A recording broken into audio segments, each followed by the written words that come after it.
Sir మీరు చాలా వీడియోస్లో తులారాశి, మిథున రాశి, సింహం, వృషభం సో ఈ రాశుల గురించి చాలా చెప్తున్నారు సార్. సో కొన్ని రాశుల వారికి ఏలినాటి శని, అర్ధాష్టమ శని, అష్టమ శని నడుస్తూ వాళ్ళు చిన్న చిన్న సమస్యలతో చిక్కుముళ్ళలో ఉన్నారు సార్. వాళ్ళకి ఏదైనా ఒక పరిష్కారం చెప్పండి సార్.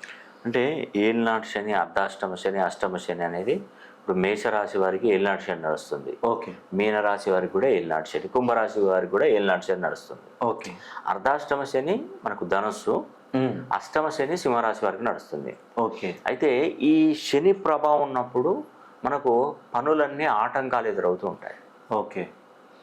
ఏ పని చేసినా ఆ పనిలో ఆలస్యం అయిపోవడం, వ్యాపారంలో నష్టాలు ఎదుర్కోవడం, ఉద్యోగంలో ఉద్యోగాలు లే ఆఫ్ అవ్వడం. అవును సార్. తర్వాత మానసిక ఒత్తిడి, ప్రశాంతత అనేది లేకుండా, నిద్ర పట్టకుండా, ఎప్పుడు అనారోగ్య సమస్యలతో ఒకటి పోయిందంటే ఒకటి. అలా ఎక్కువగా మేజర్గా ఏంటంటే డబ్బులు ఎక్కువగా లాస్ అయిపోతుంటారు. ఓకే. వాళ్ళు పెట్టినటువంటి పెట్టుబడులు లాస్ అయిపోవడం, ఎంతో కష్టపడి ఎంతో పైసా సంపాదించిన డబ్బు ఎవరికైనా ఇస్తే వాళ్ళు ఎగ్గొట్టడం. ఇలా ఈ ఏలినాటి శని, అర్ధాష్టమ శని, అష్టమ శనిలో నడుస్తున్నటువంటి వారికి ఎక్కువగా నష్టాలు. ఒకతను మొన్న రాజమండ్రికి వచ్చాడు పాపం. ఓకే. ఆయనకి ఏలినాటి శని నడుస్తుంది, కుంభరాశి అతన్ని.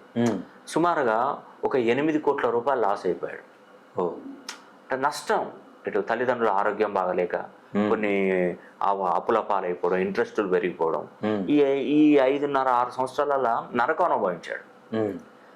నిజంగా నాకు అనిపిస్తుంది, అబ్బా ఇలాంటి వాళ్ళు ఒకసారి నన్ను కలిస్తే నేను వాళ్ళకి ఏదైనా చేతనైనా సాయం చేసేవాడిని కదా, ఆ సమస్య నుండి బయటపడిపించేవాడిని కదా నేను అనుకుంటాను. కానీ ఆ కర్మ అనేది, ఆ నుదుటి రాత అనేది కూడా మరి ఎలా చేంజ్ చేస్తాడో భగవంతుడు నాకు తెలియదు. కానీ కొంతమంది కరెక్ట్గా ఏలినాటి శని స్టార్ట్ అయినప్పుడే నా దగ్గరకు వస్తున్నారండి మేషరాశి వారు. ఓకే. వాళ్ళకి ఏంటంటే రూటు మార్చగలుగుతాం, ఆ శని ప్రభావం వాళ్ళ మీద తప్పుకునే విధంగా చేయవచ్చు. ఓకే.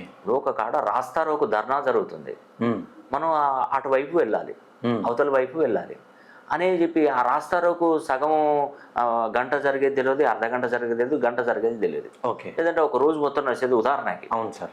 అంతసేపు మనం వెయిట్ చేయకుండా ఏం చేయాలంటే దానికి ఆల్టర్నేట్ ఏంటంటే పక్క దారిని వెతుక్కోవాలి. ఓకే. ఓకే. అక్కడ రాస్తారోకు పక్క నుండి వెళ్తే మనం మన గమ్యస్థానానికి చేరుకోగలుగుతాం.